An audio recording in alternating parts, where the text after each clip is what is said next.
Hello everybody, this is Gary. I'm going to do a book report. I call it the GaP Bookmarker, and it's going to be on this book.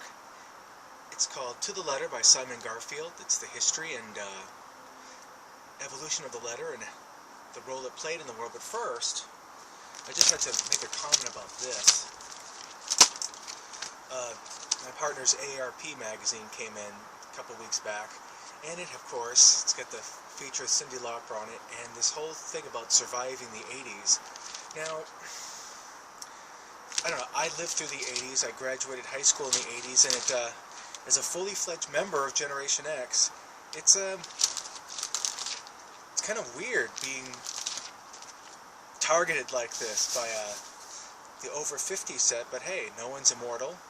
We all age, and I'm just used to this, like, you know, well, and the rest of the mass media aiming everything towards baby boomers. But now, as my generation edges into its late 40s, 50s, mid 50s, and 60s, you see stuff like this happening, and of course shows like the Goldbergs, which it's funny, but it really leans heavily on 80s nostalgia. And you know, I like the 80s, don't get me wrong. I had my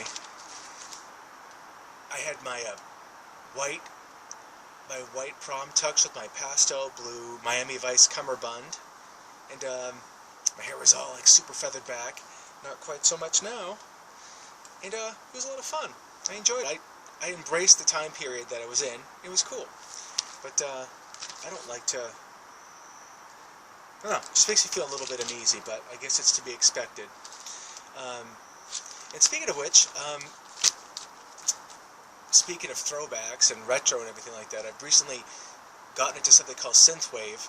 It's basically music that sounds like the future according to 1982, 1983. A lot of synthesizers, a lot of synthesized drumming, that kind of thing, clap machines. And I have to say, I could listen to that stuff all day, and apparently it's like an actual musical subgenre right now that I'm really having fun exploring. So apparently, if you want to start with that, you just start with the Drive soundtrack, the movie that stars Ryan Gosling, and that movie looks like it was filmed back then, big time, all neon, all takes place mostly at night, and no, just like that music. The whole, if you, for example, like the themes of John Carpenter, Escape from New York, pretty much every synthesized song in the 80s just has that hallmark sound, and that's the sound I really dig. So I guess that's my midlife crisis. That's what that looks like. Alright, so on to my book report. The GaP Bookmarker, GaP, that stands for my initials, in case you were wondering and dying to know. Anyway, this book, I don't know, I started it about, back in March, and I took a 3-month break from it. It's kind of densely written, but once I got going, I started taking fairly copious notes. What did I learn? Well, I learned that the Greeks invented the letter. Just to let you know, before I start, I'm a huge letter writer myself. All the folks here on Facebook that know me, or quite a few of them, can probably attest to that. And now my cat wants to go in, doesn't he? So, by the way, I'd like to introduce you to Nori. Here's Nori. He's decided that he's bored, and he wants to go in. But I'm not letting him in right now because I'm busy doing this. Anyway, as I was saying, the Greeks invented the letter, just the form of communicating on paper and mailing it to somebody else. It was something that statesmen did, the elites. It had a very theatrical flair to it. It was a form of boasting, and it was, like I said, it was mainly used by the elite, and you know, relatives would communicate with each other. The ruling classes would do this, and of course, further on down history's timeline, Rome did the same thing. But whereas Greece was about the theater, Rome was more about the alehouse and the maintaining of empire. It's very practical. You know, it really was just maintaining the empire. They would send letters like, I need this much here, we need these many wagons with this much material to build this aqueduct, that kind of thing. And mail just kind of kept going on like this, and I don't know. I honestly, it never mentions the Dark Ages, so I don't know how that works. But you can credit Henry VIII in England for his paranoid nature. He actually created a kind of a postal system, the Royal Mail, so that he can, hold on, gotta let my cat in. I love my cat, but he's a pain in the ass sometimes. Okay, yeah. Henry VIII created the Royal Mail Service. Basically, he wanted a way to track, correspondence. He wanted some way of keeping records, and he knew that there were spies all along the route, so he wanted some kind of a paper trail. And so he created the Royal Mail, and commoners could use it too, or people. Commoners who knew people in high places were allowed to use it as well, sending letters back and forth. And for the longest time in history, from that time up until the 1840s in England, you never knew you rolled the dice every time you were going to send a letter, so you didn't know when or if it was going to get there. Plus, usually the person had to pay on the receiving end, almost like getting a collect call. But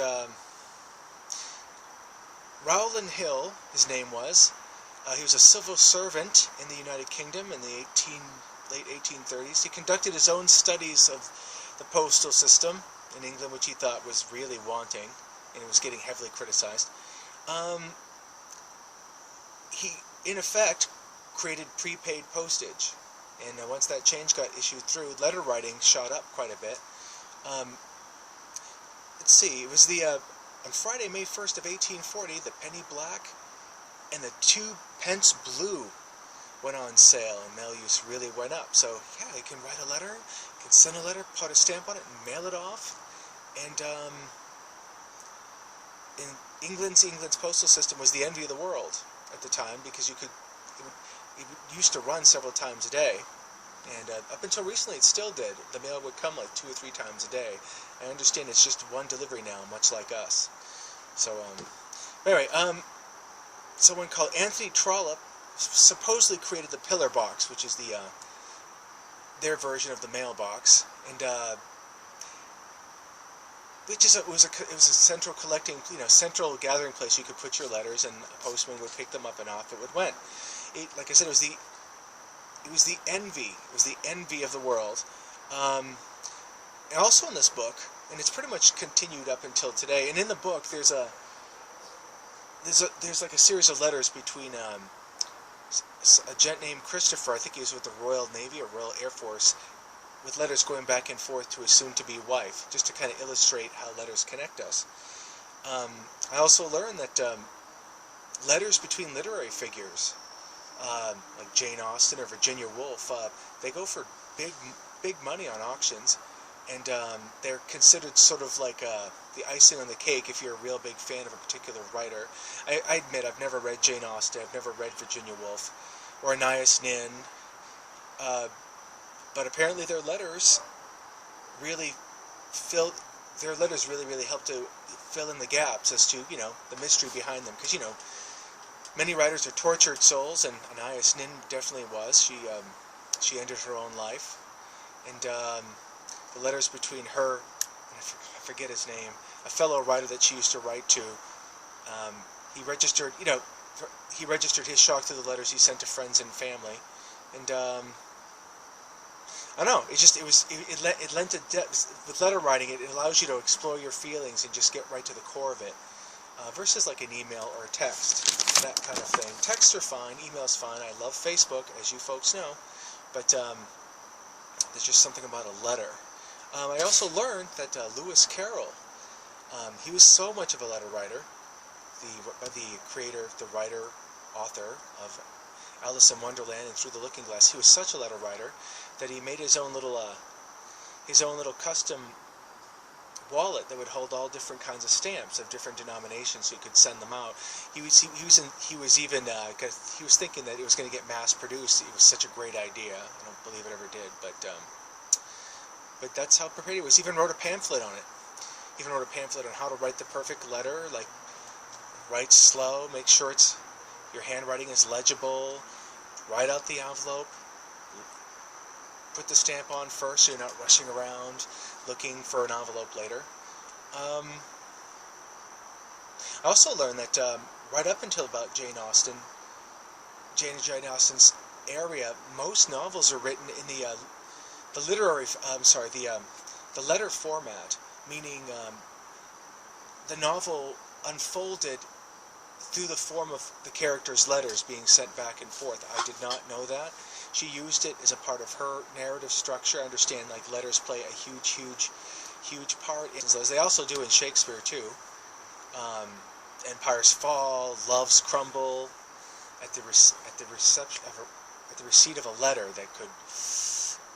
It's like holding a ticking time bomb. Opening that letter up, it could change everyone's lives forever. Letter writing, I've been doing it ever since I've been in college. It was a way to like keep in touch with the folks back home. It was only 60 miles away from here, but still, it was a very, very big deal for me to be off on my own. So letter writing was my anchor to sanity. So I wrote a ton. That's when I really learned the art of writing a letter and like the to and fro of it, and it really really kept me sane. I've been doing it ever since too, and as I developed friendships over the years and got out of friendships, letter writing was always a constant, and I don't even want to know how many letters I've written or how much postage I've sent over the years, but it's something I really like to do. It helps me to relax, and to me there's no exciting person that I am, there's no better thing to me than just sitting there watching just sitting there writing a letter or watching some old western on TV Land or that kind of thing, or Me TV like Gunsmoke or Bonanza, just writing a letter, just taking my time and letting my thoughts unfurl, and it's very therapeutic, and gives you a chance to get away from the computer and unplug a little bit. So, but there you have it. That was my latest GaP Bookmarker report. Hopefully the first video GaP Bookmarker report that I do. It was a dense book. I highly recommend it if you're interested in that. If you're interested in that form of communication and how the world, pretty much how the world was linked with letters. What blows my mind is that entire empires were run with a letter. Letters from the old world reached the new. It had to cross an entire ocean in this big, hulking wooden ship. It would take months like 2-3 months to get across the ocean, and then it had to find its way to the recipient. It blows my mind that that words were conveyed that way back then. And also, like I said, empires were ruled that way. The British Empire, the Spanish Empire, all these papers, all these laws written on paper, like basically sailing the seas and being held together by effectively a postal system. That amazes me no end.